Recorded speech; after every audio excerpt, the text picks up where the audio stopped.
I totally forgot. I love this book so much. I got 2 copies, but actually one of them is signed. So my husband got it for me for Christmas. And it says, "To Diane, I love you so much. Like, read all my books, come to my house, write me letters." I mean, come on.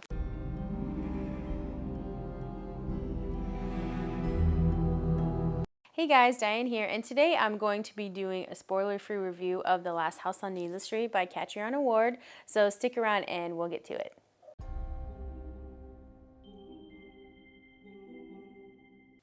Okay, so for a quick synopsis, this is about a family of 3, and they live at the end of a cul-de-sac, kind of like on the cusp of the Washington woods, and it's in like this dark, kind of dilapidated house. There's not a whole lot of sunlight that comes in, and we have the main, well, I guess there's 3 main characters. So we have about he's, I don't know, 30, 35, something like that.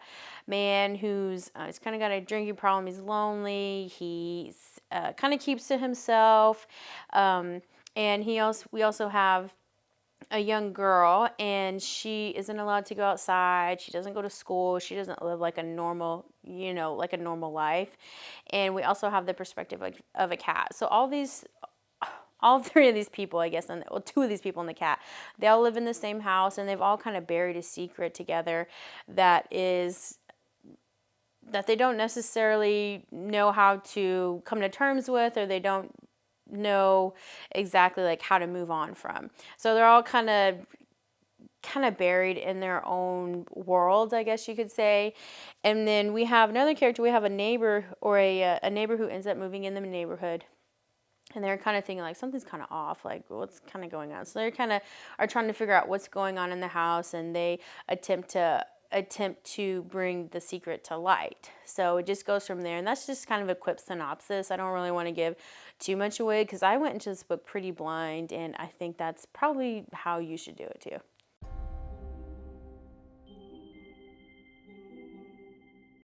Okay, so for the length and pacing, the length was like 300 pages, which you've heard me say before is like the sweet spot. I think that's like the perfect length.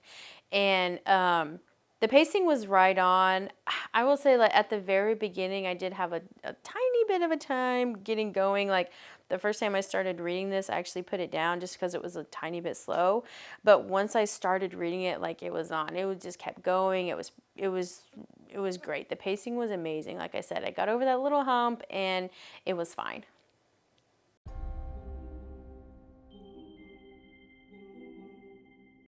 Okay, so for the characters, like I kind of mentioned before, we have the little girl, the man, and the cat. And these characters were so well written, and they were likable at times, but at other times you were like, come on.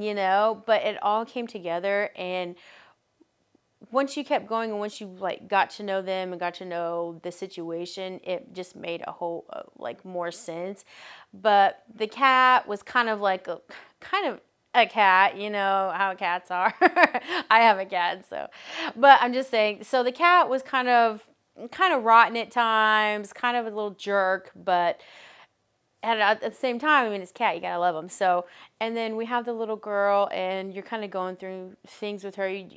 It's almost like she's like stunted. Her growth is almost kind of stunted. So you're kind of stunted too, in the way that you're seeing things happen around her. You're kind of like, oh, well, that's why she sees it that way, or that's why she's doing that.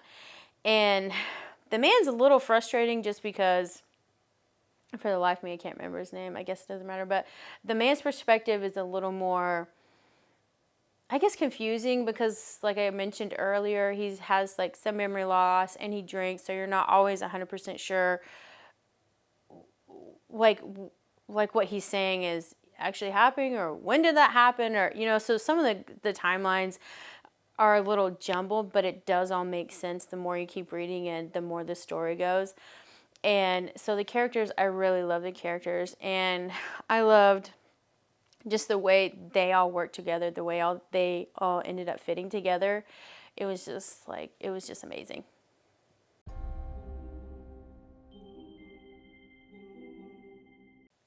Okay, so for standout moments and twists, this book had so many standout moments. It was there were a lot of standout moments for me. And for twists, there were some twists in here that I did not see coming, that I was completely like flabbergasted. Can't believe it. I don't care what anybody says. This book like surprised me so much. I guess what I really went into this book pretty blind, so I wasn't expecting like a bunch of twists or anything. I wasn't really expecting it to hit me the way it did, to connect with me the way it did, and it was just amazing. There's a lot of standout moments. There were a lot of twists I didn't see, and there were twists, but then at the end it like all made sense. It all came together to form this cohesive, tragic, like overpowering story that was just rips your heart out. But at the same time, it was like you didn't want to turn away, you didn't want to stop reading, because it was like it was just, oh man, the twists and yes, memorable moments was just just the whole book basically.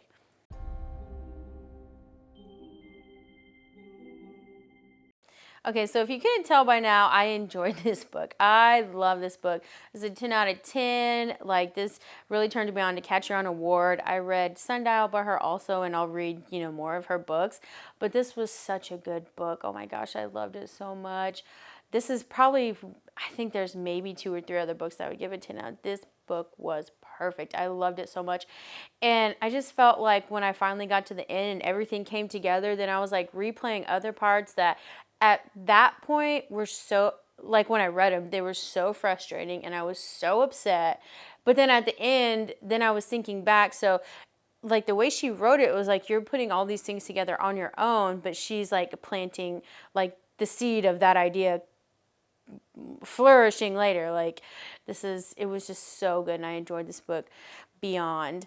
As far as like who I would recommend this to, I'd really recommend it to anyone. I mean, like I've kind of said before, if you're in this genre, if these are the type of books that you like, just know that there's, trigger warnings for, child abuse and other stuff. So, animal cruelty, things like that. But like I said, if you are in this genre, I think you're probably aware of most of those things. If you're into dark and disturbing books, that's going to be in there because that's what makes it dark and disturbing. But this book was so good. I would recommend this to everybody. Like, tell your mom she needs to read this. I wouldn't recommend it to my mom, actually, but that's one person I wouldn't recommend it to. But this book was just so good. And I think about it from time to time. I think about how, like, when I went into this, it's just one of those books for me that I just experienced. And I was in it 100%. And it was just over the top for me. I loved it. This is one of my top favorite books of all time.